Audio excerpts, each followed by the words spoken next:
소리로 공부하는 녀석들 소공역. 윤쌤과 함께하는 소공역. 자, 이번 시간은 대단원 3단원 처음으로 시작하는 시간입니다. 자, 오늘 정리할 단원은요. 3-1 몽골 제국과 문화 교류 단원인데 이번 시간에 송나라와 북방민족의 성장 정리하고 다음 시간에 몽골 제국과 원나라 이야기 이어가 보도록 하겠습니다. 자, 이 송나라는요. 당나라가 멸망하고 나서 바로 들어선 나라가 아니었어요. 이 당나라가 멸망할 당시에 국경 지역을 지키는 절도사들의 권한이 굉장히 강해졌었다라는 거 배운 기억이 조금은 날 텐데 이 당나라가 멸망하고 나서 절도사와 당시에 힘이 강했던 몇몇 세력들이 여러 개로 나라를 만들어서 서로 싸우고 혼란스러웠던 시대가 약 50여 년 정도 전개가 됩니다. 자, 이 시대를 우리는 5대 10국 시대다라고 이야기를 하죠. 이 5대 10국 시대를 하나로 통일하면서 960년에 조광윤이라는 인물이 송나라를 건국하게 되었습니다. 그리고 이 조광윤은 송나라의 첫 번째 황제인 송태조가 된 것이죠. 이 송태조가 나라를 안정시키기 위해서 펼쳤던 정책들은 시험에 굉장히 잘 나오는데 자, 하나하나 정리해 보도록 할게요. 그 첫 번째는 바로 문치주의 정책이었습니다. 이 문치주의라고 하는 게 무엇이냐? 한마디로 말해서 학문으로 나라를 다스린다라는 의미라고 생각하시면 돼요. 이 무사 세력이라고 할 수 있는 무인 세력이라고 할 수 있는 절도사들 때문에 당나라가 약해진 것이다 라고 생각했던 조광윤은 절도사의 세력은 약화시키고 학문으로 똑똑한 머리로 나라의 관리가 될 수 있는 문인 관료들을 우대한 거죠. 이걸 문치주의 정책이라고 하고 이 문치주의 정책을 펼치는 과정에서 송나라 시대에는 새로운 사회 중심 계층이 형성되게 됩니다. 그들을 우리는 사대부 세력이다라고 얘기하는 거죠. 이 유교적인 지식과 유교적인 소양을 갖추고 있는 지배층. 그래서 송나라 시대에 과거 시험을 봐서 합격해서 관리가 된 이들을 우리는 사대부라고 하는데 이 문치주의 정책으로 사대부 계층이 형성됐다라는 걸 연결해서 기억을 하셔야 돼요. 자, 송태조의 두 번째 정책은 바로 황제의 권력을 강화하는 정책이었습니다. 황제권을 강화하기 위해서 군대를 황제 직속에 두는 여러 가지 개혁을 실시했고요.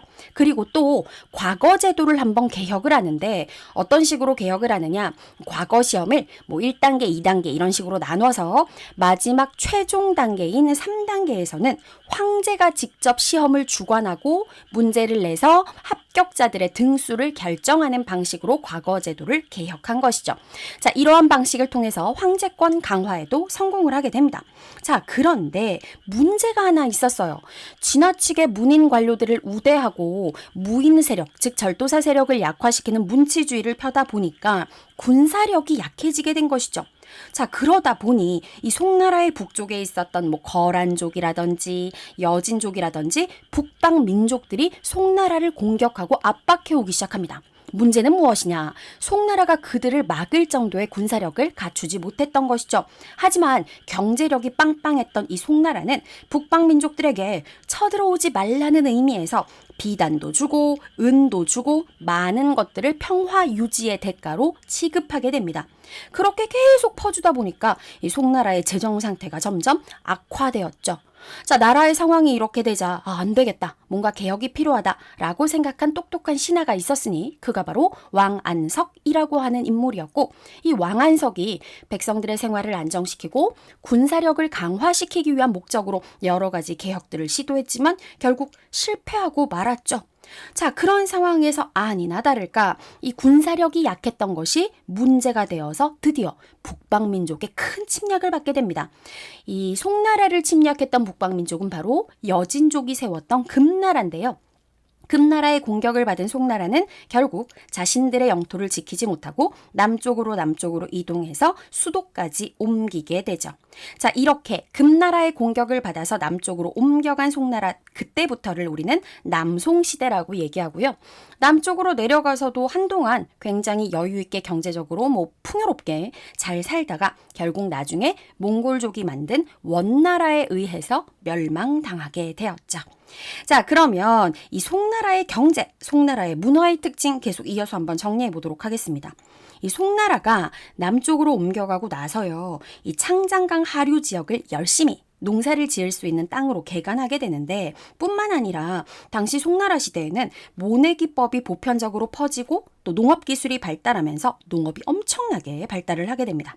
다음 상공업도 발전을 했는데요. 상업이나 수공업에 종사하는 사람들이 같은 일을 하는 사람들끼리 조직을 만들죠. 뭐 행, 작 이런 것들을 만드는데 중세시대 유럽에서 나타났던 길드와 비슷한 조직이라고 생각하시면 됩니다. 뿐만 아니라 상거래가 워낙 활발해지다 보니 동전도 활발하게 사용하고 종이돈, 지폐도 활발하게 사용하는데 참고로 송나라 시대에 사용되었던 지폐, 종이돈을 교자, 회자라고 이야기를 하죠. 자, 이번에는 해상무역을 살펴보도록 하겠습니다. 송나라는요, 배를 만드는 기술, 조선술도 발달을 했고 배를 가지고 바다를 항해하는 항해술도 발달을 했어요.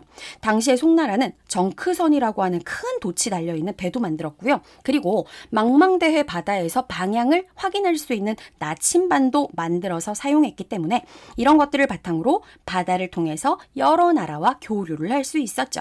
그리고 다른 나라와의 무역을 관리하기 위해서 주요 항구 지역에다가 이 무역을 관리하는 관청을 세우게 되었으니 그 무역을 관리 감독하는 관청을 우리는 시박사라고 부릅니다. 자, 시박사 주관식 단답형으로도 잘 나오는 단어니까 기억하시고요. 자, 이번에는 문화로 한번 넘어가 보도록 할게요. 자, 송나라 시대에 새롭게 만들어진 이 유학의 장르가 있었으니 이것을 바로 우리는 성리학이다라고 얘기합니다. 남송시대에 이 주희라고 하는 학자가 있었는데요. 이 주희라고 하는 학자가 완성을 한 것이 바로 성리학이었죠. 성리학의 핵심은 우주의 원리, 인간의 본성 등을 탐구하는 것이었습니다. 자, 이번에는 과학기술 발달로 넘어가겠습니다. 송나라의 3대 발명품 주관식 서술형에 굉장히 자주 나오는 거 알고 계시죠? 3대 발명품을 써라 그러면 화약무기, 활판인쇄술, 그리고 나침반. 다시 한번 화약무기, 활판인쇄술, 나침반. 이게 송나라의 3대 발명품이고요. 그리고 송나라의 문화에서 또 하나 기억하셔야 되는 건 바로 서민 문화의 발달입니다. 이전에 당나라 시대까지만 해도 귀족들이 즐기던 귀족 문화만 발달했었는데 송나라 시대에 넘어오면서 농업과 상공업이 발달하고 그래서 서민들이 사회적으로 경제적으로 성장을 했죠. 그러다 보니 서민들이 즐기는 다양한 서민 문화가 발달할 수 있었던 거예요. 자, 서민 문화가 처음으로 등장한 게 송나라 시대라는 것도 중요하니까 기억하시고, 자, 송나라는 이 정도 하고 접고 이번에는 북방민족에 대해서 한번 정리해 보도록 하겠습니다. 자, 북방민족은 간단하게 정리하시면 돼요. 송나라가 존재하고 있을 당시 중국의 북쪽 지역에 강해졌다가 다시 사라지고 강해졌다가 사라지고 했던 북쪽의 여러 민족들을 북방민족이라고 하는데요. 거란족, 탕구트족, 그리고 여진족 셋을 기억하셔야 되죠. 거란족의 경우에는 야유라보기라고 하는 인물이 흩어져 있던 거란족을 모아서 요나라를 건국을 했다라는 거. 그리고 이 요나라가 우리 민족의 국가인 발해도 멸망시켰다라는 거 같이 기억하시고요. 한때 굉장히 세력이 강해져서 화북지방까지 진출해서 송나라를 압박하기도 했었고 그리고 고려를 침략하기도 했었죠. 자, 요 정도. 자, 두 번째 탕구트족이라고 하는 민족이 있었는데 이들은 서하라고 하는 나라를 건국했습니다. 이 서하는요. 동쪽과 서쪽의 무역로인 비단길 지역을 장악하면서 경제적으로 번영했었고 역시 송나라를 압박을 했었죠. 자, 마지막으로 이 중에 가장 강력해졌던 게 바로 여진족입니다. 자, 여진족 세력이 모여서 금나라를 건국했는데 이 금나라가요. 처음에는 목표가 거란족의 요나라를 멸망시키는 거였어요. 그래서 송나라랑 같이 연합을 해서 거란족의 요나라를 멸망시키죠. 그런데 요나라를 멸망시킨 후 이번에는 송나라를 공격합니다. 자, 앞에서도 잠깐 나왔지만 송나라는 결국 이 금나라를 막아내지 못하고 남쪽으로 쫓겨나게 되었다라고 말씀드렸었죠. 자, 거란의 요나라, 탕구트족의 서하, 여진족의 금나라 기억하시고 그리고 이들은 자신만의 독자적인 문자를 만들었다는 공통점 그리고 한족을 효율적으로 다스리기 위해서 자기 부족은 부족의 제도로 그리고 한족은 한족이 만든 군현제로 나누어서 다스리는 이중적인 통치 체제를 실시했다라는 공통점도 기억하시기 바랍니다. 자, 이렇게 해서 송나라와 북방민족의 성장 정리했고요. 다음 시간에는 몽골 제국 그리고 원나라 이야기 이어서 가보도록 할게요. 뿅!